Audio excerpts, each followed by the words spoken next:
All right, so good morning, everyone, and welcome to our Facebook Live discussion. I'm Lucretia, and I'll be your moderator for today. Joining me is Miss Marbell Thomas, who is a counselor at the Child Advocacy Center in Madia. She's been working with children and families for the past 3 years with ChildLinK, helping them through some really tough situations. Welcome, Marbell. Thanks for being here. Hi. All right. So today we're talking about a topic that isn't discussed enough, reporting sexual abuse among boys, and why is it important to speak up. This falls under our OAK project, which is funded by Family for Every Child. We often hear about abuse happening to girls, but boys can also be victims. And too many normally do not come out and talk about it because of shame or stigma. We'll be exploring how families, teachers, and friends can create safer spaces for boys and what signs parents can look for and what the community can do to protect more children. And of course, we want you, our viewers, to be a part of this discussion. Share your thoughts and questions in the comments. We'll be reading through as we go along in the discussion. So let's start by talking about why many people believe boys don't need to report sexual abuse because they should be strong. Why is it important for boys to see this as a serious issue just as girls do? Marbell. Boys should take reporting sexual abuse as a serious issue because boys too are humans.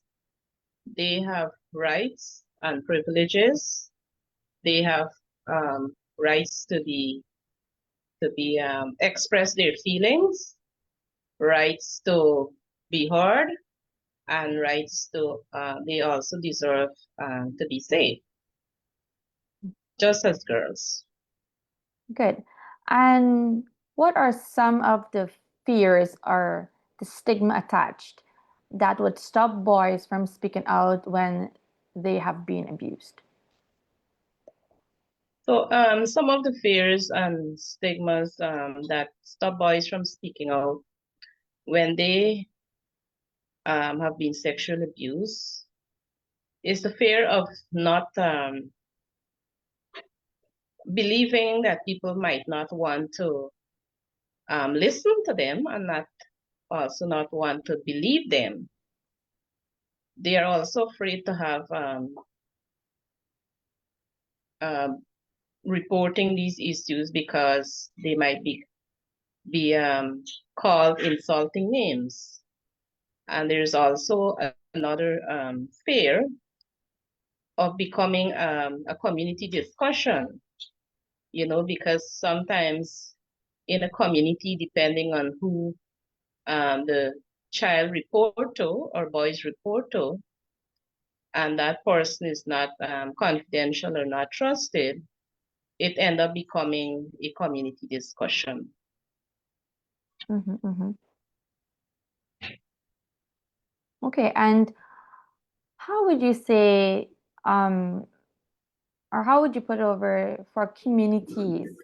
How can they create safer space where boys can feel safe and comfortable in reporting abuse if it happens from a community perspective? From a community? Mm-hmm. Like persons within the Um, community, like who they can go talk to. Like how can the community, as in neighbors, community centers, CACs, how would you say that, or how can, like, what can they do to let boys know that it's safe to come to them to report abuse? I think they should let the boys know where they can go. Number one, where they can go to report these cases, and also they have trained professionals or persons set aside to listen to these kind of situations. Not any and everybody who's handling these situations, but they should have persons who are trained to deal with these or listen to these boys. Great. And what would you say about how can teachers create safer space for boys to feel comfortable to go to them as well from a teacher point? As a teacher, the teacher should create an open space where the child can express their feelings. They can also um, actively listen to the child and allow the child to say what is happening or might have happened to them. They can also teach the children their rights and their responsibilities and privileges. All right. I know the ministry has been working on having counselors in each school, and ChildLinK has done some work before with the schools with counseling children, and we had a few cases where persons would open up and have that information being told.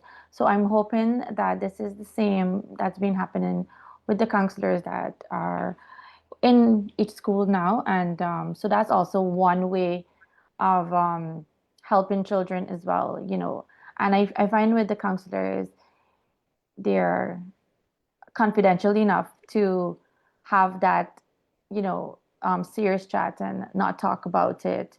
And so those are some of promising ways that children can feel safer about reporting these issues, right?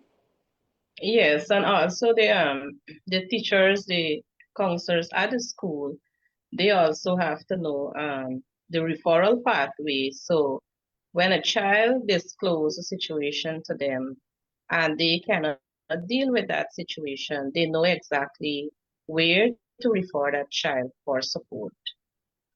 Correct, correct. And what would you say to caregivers and parents and how they can make their home safer for children to come to them and have that open conversation, you know, or to feel safe and connected? I believe that parents and caregivers should spend quality time with their children, teaching them their rights, their responsibilities, and their privileges. Also, they should actively listen and allow the child to express their feelings without blaming or judging the children or the boys. Mm-hmm, mm-hmm, And another thing is that the caregiver or the parent mm-hmm, should also be able to be confidential with the child's story and let the child know that that story can only or will only be reported for the child's safety or for help towards the child's situation. mm-hmm. Yep. So we've touched on school a bit and communities and how they can make safer places for children to report abuse. But let's talk about more into the home and looking at how parents and caregivers can give that safe safe space for them.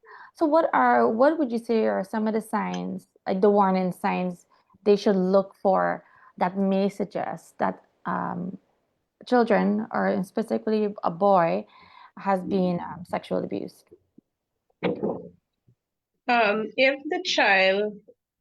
the child was a jovial and happy child, and then suddenly the child becomes withdrawn and silent and want to be isolated, I think that's a sign.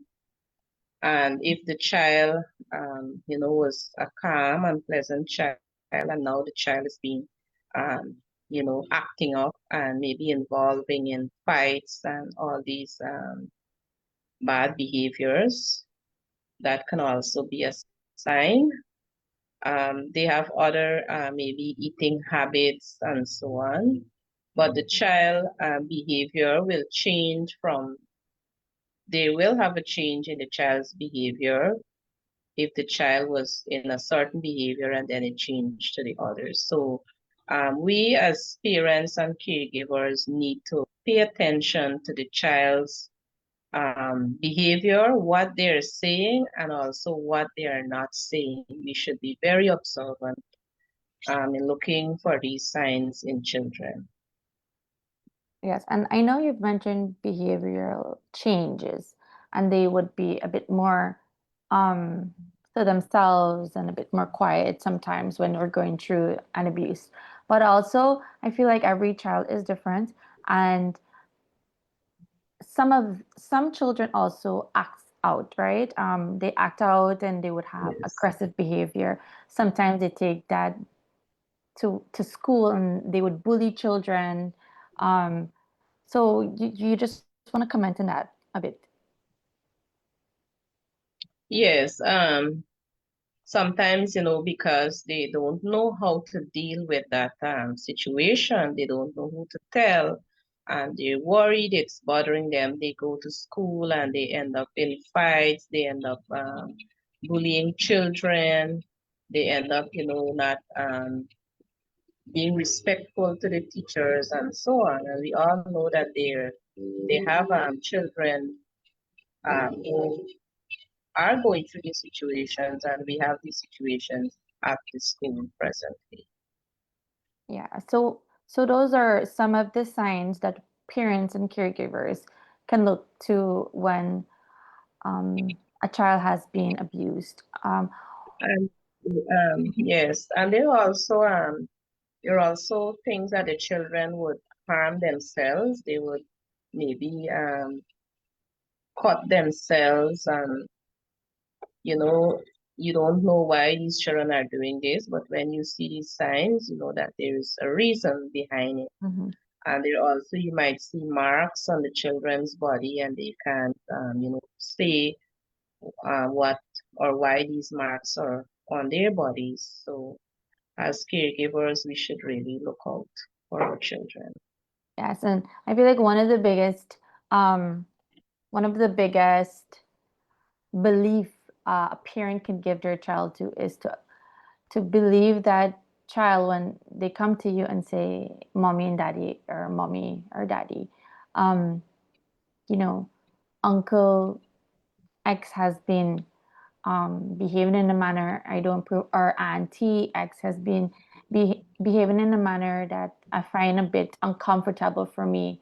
So parents need to also listen into information that their child would come to them and open up about and believe them or just investigate like, okay, what's going on here? Like I find a lot of parents sometimes push that information and say, oh, don't worry, they're just playing or forget about auntie or uncle, they're just being they're probably having a bad day or something to that extent. You would also Yes, see this in some cases, right? yes, they have that situation, and they also have where parents might be too busy working and busy with the day, and when the child come to um, make a report to them, they tend not to want to make that time and not to want to listen to the child because the parent was so busy working all day, worried, frustrated, tired, and all these different things. And as parents, sometimes we tend to, when the child say, well, mommy, I want to tell you something, and then you would just like something like what, or as soon as the child would say Yeah. something, instead of responding in such a kind way so that the child will continue their story, we would shout at them, and that shout will create a barrier Mm-hmm. Mm-hmm. to the child, and the child will not tell us because, we had reports where children say that, I wanted to tell mommy, but mommy never wanted to listen.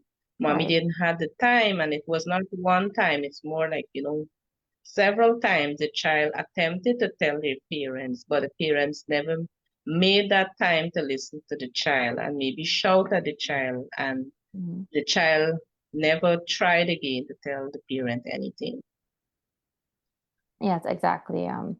So I find like those are some alarming um parental, teachings that they need to think about and assist themselves into when their child comes to them, just listen them out. And I know like mommy and daddy, they may be having a bad day at work or, they went out and they had a bad day on the road even, and they come back home.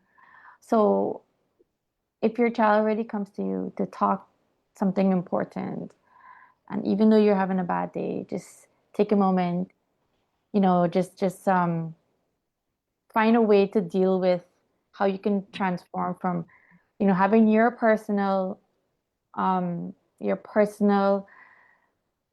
emotions for that day or that moment, and just try to be more attentive and present with your child in a calmer, personality to them, because you want them to feel that, okay, mom and dad, you're I know you're having a bad day, but I hope you're going to listen to me. I just want somebody to listen, and Yeah, hopefully I can get across my message. So those are some really important points there, Marbell. yes, that's true. Yeah. And so now let's look at what role does society's idea of masculinity play in silencing boys who have been abused. I know this is one of a lot of persons are talking about this, which is great. I do see a lot of conversations across from the internet, from males in particular, who are voicing out their opinions on this societal change on masculinity. So, what would you, how would you, want to talk about this? What is your POV on this particular question? Just repeat the question for me again. Right. So, what role does what society's idea of masculinity into silencing boys who have been abused? So Okay. when I talk about, Um, yeah, I'm more looking at males, and how boys should be tough and they should be strong, and boys don't get abused or males don't get abused. But society has, or like let's just say the Caribbean has this thing where men don't really go through trauma, or um they don't go through emotional strain, on themselves. They're mhm. this strong, masculine, all comes down to being a macho man, and we're the breadwinners, and they have that whole area of masculinity. But how would you come about to say, how does this play into silencing boys who have been abused? um, because boys, they would not want to be seen or known as the weaker vessel or the weaker person. They also don't want, there is a thing where people would say, you're a girl. They don't want to be seen as, being soft. Mm-hmm. And so they tend to not report these cases, even if they're abused, because of the name calling, because of how society look at them. It's a shame, and people would say, well, certain things don't happen to men or boys. And we also, have where parents would tell the children, if a boy want to cry because they were hurt because of something, they would say, don't cry. You can't Mm-hmm. cry. You're a man or you're a boy, and it's as if the child don't have that, can't express their feelings, or they should not be crying. or feel hurt even if they're a boy. So it also create that thing where, boys say, well, I can't report. I wouldn't say this or I wouldn't say that because they want to maintain that name and that position um, in society as being strong and not being the weaker person. Yeah, and just to add to this, I feel also um, male role models, fathers, grandfather, uncles, they play a stronger and bigger role um, for children, and in particularly boys, in terms of showing boys that they can be, it's okay to be emotional. It's okay to feel sad or feel hurt. It's okay to go through a roller coaster of emotions as well. Not only women, they go through that. And also things do happen to things do happen to males. You know, it's not that we're the skipped gender. It happens to us too. And just to let in boys, or to show boys that masculinity isn't just to be strong and tough and we don't cry, but also to be vulnerable. And we do feel hurt, and we can be empathetic, and we can show compassion. Um, and it's not only about boys playing sports. There's so much other things that boys can play or boys can do that doesn't have to be like this masculine sports, or this masculine what can I say, this masculine, or like having a masculine personality as well. There's music, and there's dancing, and there's other, softer things that boys can do that also still makes them a male, right? So, Yeah. so that role mod. Sorry, you were gonna say something? No, I just agreed with what you were saying. Yeah. So, male role models in a boy's life is so important, and I find this helps boys to regulate their choices, their feelings, and also helps them to make better decisions. And it really cuts down on bullying and being a respecting women as well, and just respect our being vulnerable and being safe when they're vulnerable. Having that safe person to go and talk to if mommy's not around or auntie's not around, just feeling safe around their male companions as well, like their male role models, right? Yes. Yeah. And I'm just looking at the time, so we're going to wrap this discussion up. But one more last question I want to ask you is, how can we encourage um, boys and men to speak up? I know you've been tapping in on a few, but like not only for themselves, but also for like others who may be afraid to report.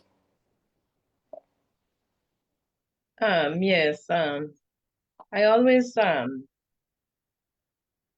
look at rights and responsibilities as individuals, both humans in general, and for men, I strongly believe that men, we should teach men their rights, their responsibilities, their privileges. We should also teach and encourage or let them know that they too are so important, just like everyone else. And it's not, and because they're important, they also have important roles and duties to play in their homes, in the schools, and in the community at Mhm, large. mhm, mhm, We should also encourage them to focus on their strengths and to help them to open up to share their stories because their story can be of some help to somebody in the community. So, sometimes we think that, oh, my story can't help anybody. I'm the worst. I never did this and I never. succeed in anything, but when we share our story, we all have strengths and we should focus on our strengths or encourage men to focus on their strengths, and they can in turn help some other male or men in the community. Yes, great. And just to add to that, I would like to also mention that we've seen the ministry has been working with police officers and persons within the area of reporting, and they have been doing a really great work. And so now persons can feel safer to report because confidentiality is a big target, and why a lot of persons also don't like to go to the police to, because of that stigma attached. But the police officers, they're being trained, they know that this is an issue that's been happening, and we need to have more reports so that we can tackle more solutions also, so we can identify who groomers are, where they are, and we can let the community know about them, let the police officer know about them, and let the law takes its course. But thank you, Marbell, so much for chatting with us today. Thank everyone who has joined in and watched us and listened in. We hope our discussion helped you understand why it's important for boys to speak up and how we can all play a part in supporting them. Every child deserves to feel safe, heard, and supported throughout judgment. And this discussion has fallen under our Oak project, which is funded by every family for a child. Every child for a family, sorry. And a big thank you as well to Ms. Thomas once again for sharing her insights and experience, and to all of you for being part of this important discussion. Thank you and have a great day.